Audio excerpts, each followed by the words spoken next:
ফিলিস্তিনের অবরুদ্ধ গাজা উপত্যকায় ইসরায়েলি হামলায় এক রাতেই নিহত হয়েছে 4 শতাধিক ফিলিস্তিনি।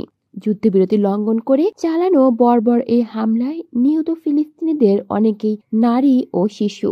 এমন অবস্থায় গাজায় ইসরায়েলের নরকীয় এই তাণ্ডবের বিষয়ে প্রতিক্রিয়া জানিয়েছেন জাতিসংঘের মহাসচিব অ্যান্তোনিও গুতেরেস। গাজায় ইসরায়েলি বিমান হামলায় তিনি ক্ষুব্ধ বলেও জানিয়েছেন। একই সঙ্গে যুদ্ধবিরতি মেনে চলতেও আহ্বান জানিয়েছে জাতিসংঘের এই মহাসচিব। বুধবার এই তথ্য জানিয়েছে সংবাদ মাধ্যম আল জাজিরা।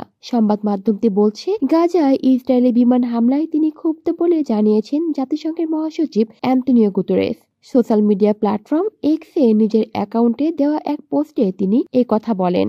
আমি যুদ্ধবিরতি মেনে চলা, নিরবিচ্ছিন্ন মানবিক সহায়তায় পুনঃপ্রতিষ্ঠা করার এবং আটকে থাকা অবশিষ্ট বন্দীদের নিঃশর্তে মুক্তি দেওয়ার জন্য জোরালোভাবে আবেদন করছি।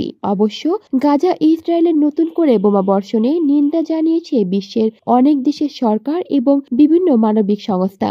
আর এই নিন্দা ও সমালোচনার মধ্যেই ইসরায়েলের চলমান হামলায় গাজায় আরও এক নারী ও শিশু নিহত হয়েছে বলে খবর পাওয়া গেছে।